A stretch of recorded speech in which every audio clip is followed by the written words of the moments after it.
Hello everyone, कैसे हैं सब। आज हम class ninth NCERT chapter number first number system का कुछ इंट्रोडक्शन पार्ट पढ़ेंगे। चैप्टर कंप्लीट स्टार्ट करने से पहले हमें उसके इंट्रोडक्शन अगर पता चल जाए या उसके बेसिक्स पता चल जाए तो चैप्टर के एक्सरसाइज करने में आसानी होती है ना। उससे पहले मैं आप लोगों को एक टेबल बना के बताऊंगा। उस टेबल के अकॉर्डिंग हमें नंबर सिस्टम पता चलेगा कि नंबर सिस्टम में कितने टाइप के नंबर्स होते हैं। Rational numbers, irrational, fractional, integers, whole, कितने टाइप के इंटीजर्स होते हैं, नंबर्स होते हैं, वो हमें देखना पड़ेगा, है ना। जो मैं ये चार्ट बना रहा हूँ आपके लिए, ये चार्ट जो है आपको बाय हार्ट करना है। ये जो बेसिक्स मैं आपको समझाऊंगा, ये चाहे कॉम्पिटिटिव एग्ज़ाम हो, चाहे 11th में आपने मैथ्स लिया हो, 12th में लिया हो, कहीं पे भी ये आपके आएगा और आपको इन सब चीज़ों को याद रखना बाय हार्ट। सबसे पहली बात, रियल नंबर देखते हैं।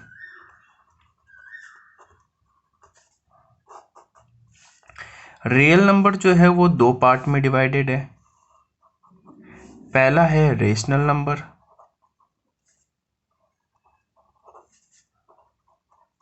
और दूसरा है हमारा इरेशनल नंबर।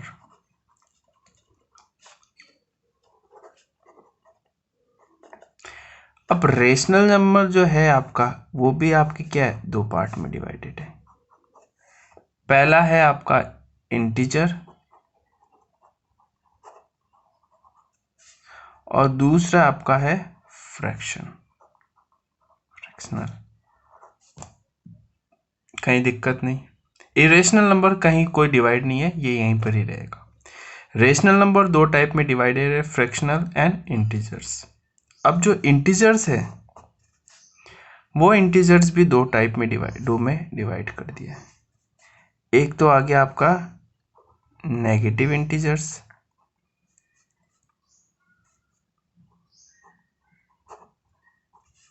और दूसरा आ गया आपका होल नंबर, है ना। अब होल नंबर जो है वो भी आपके दो पार्ट में डिवाइड कर दिया है।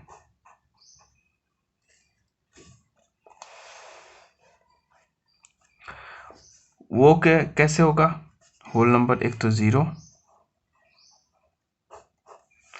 और एक हो गया आपका नेचुरल नंबर। ठीक है, ये जो आपका जो टेबल बना है, इस टेबल को आपको बाय हार्ट याद करना है। बाय हार्ट याद करना पड़ेगा, तभी आप आगे के कंसेप्ट इजीली क्लियर कर पाओगे। ठीक है ना।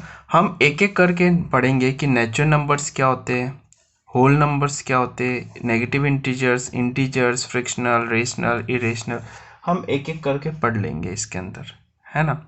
तो बेसिक चीज़ें मैंने ऑलरेडी ये आपको पढ़ा चुका हूँ कि नेचुरल नंबर्स क्या होते हैं, होल नंबर्स क्या होते हैं। मेरे यूट्यूब चैनल की प्लेलिस्ट में आपको दिख जाएगा। आप बेसिक मैथ्स के नाम से भी सर्च करेंगे तो आपको वहाँ पे मिल जाएगा। बट अकॉर्डिंग टू चैप्टर मेरे को ये समझाना ज़रूरी है कि होते क्या चीज़ है। मैं दो तीन ही समझाऊंगा। पहला मैं देखता हूँ नेचुरल नंबर।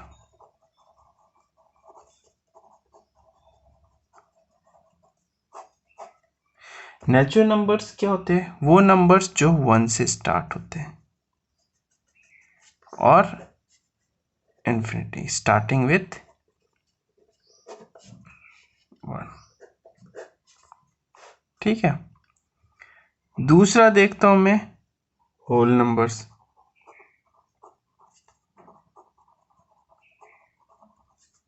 जो कहां से स्टार्ट होते हैं, जीरो से स्टार्ट होते हैं, स्टार्टिंग विथ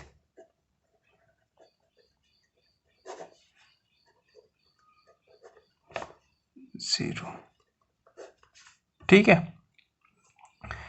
तीसरा मैं देख लेता हूं, होल नंबर्स हो गए, नेचुरल नंबर्स हो गए जो वन से स्टार्ट होते हैं। अब देखो इसमें क्वेश्चंस ड्यूरिंग द एक्सरसाइज हम कैसे पढ़ेंगे, आपसे पूछा जाएगा क्या नेचुरल नंबर होल नंबर है क्या, क्या नेचुरल नंबर होल नंबर है क्या?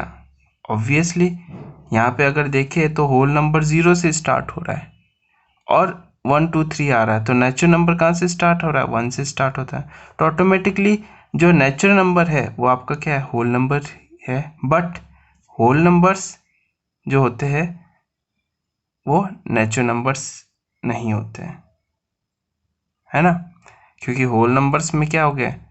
0 से स्टार्ट हो रहा है और नेचुरल नंबर 1 से स्टार्ट हो रहा है। ठीक है, आगे देखते हैं रेशनल नंबर्स।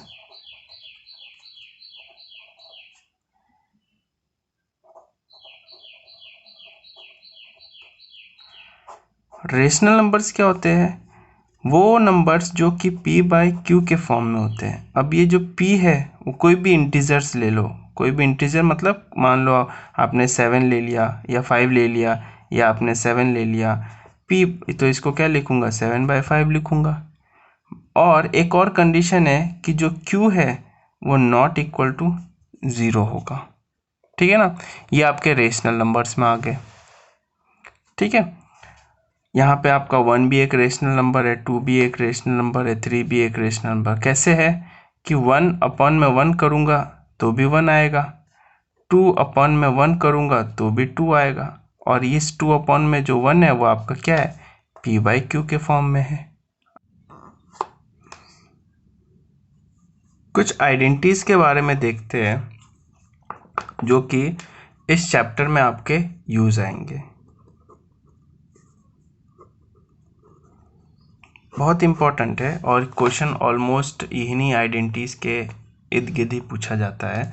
पहला आइडेंटिटी हम देखते हैं। चलो पहले बेस और पावर समझते हैं हम लोग, है ना। एक की पावर मान लो m है, तो जो ये ऊपर वाला पार्ट है इसको मैं पावर बोलता हूँ, और जो नीचे वाला पार्ट है इसको मैं बेस बोलता हूँ। ये चीज़ आपको याद रखनी है ना। अब देखते हैं पहला आइडेंटिटी, a की पावर m इंटू में a की पावर n। अगर बेस सेम है a और a, तो पावर्स क्या हो जाएंगे? हमेशा ऐड हो जाती है। तो a की पावर m प्लस n, ये आपको याद रखना है। पहला हो गया। दूसरा देखते हैं हम लोग कि अगर बेस डिवाइड में है a की पावर m अपॉन में a की पावर n है, तो हमेशा क्या होगा? ये जब भी ऊपर जाएगा तो यहाँ पे हो जाएगा a की पावर n। ये चीज़ आपको ध्यान रखनी है। ठीक है, आगे देखते हैं एक और क्वेश्चन, एक और आइडेंटिटी, a की पावर m की पावर n ले लेते हैं। a की पावर m का होल पावर n ले लेते हैं। तो इस केस में क्या होगा? a की पावर m इंटू में n हो जाएगा, मतलब आपस में दोनों पावर्स क्या हो जाएंगे? सेम हो जाएंगे, मल्टीप्लाई हो जाएंगे। इसका एग्जाम्पल, ये तो अभी नॉर्मल एक बेसिक समझा रहा हूँ, जब हम क्वेश्चंस करेंगे तो मैं इस हर एक आइडेंटिटी को लेते हुए चलूँगा। ठीक है ना। चौथा केस क्या हो जाएगा हमारे कि a की पावर m और b की पावर m, मतलब बेस यहाँ पे अलग है, पावर सेम है। रिमेंबर इट, बेस अलग है, पावर सेम है। तो इस केस में क्या होगा? बेस आपस में मल्टीप्लाई हो जाएंगे और पावर 1 लग जाएगा। ठीक है, आया सबको समझ में? ये 4 आइडेंटिटीज जो है आपके क्वेश्चंस में यूज आएंगे। एक और चीज मैं आपको समझाना चाहूंगा कि किसी की भी पावर अगर 0 है तो आंसर हमेशा 1 आएगा। किसी की भी पावर, मान लो कि a की पावर 0 है, तो हमेशा आंसर क्या आएगा? 1 आएगा। ऑलवेज a, चाहे आपने 200 ले लिया तो 200 की पावर 0, आंसर हमेशा 1। चाहे आपने 2000 ले लिया तो भी 2000 की पावर 0 हमेशा 1 आएगा। ठीक है, चाहे आपने 2 करोड़ ले लिया, चाहे 5 लाख ले लिया, चाहे 5 ले लिया, किसी की भी पावर अगर 0 है तो आंसर हमेशा 1 आएगा। You have to remember this. ठीक है ना, यहाँ तक हमारा बेसिक्स कंप्लीट होता है।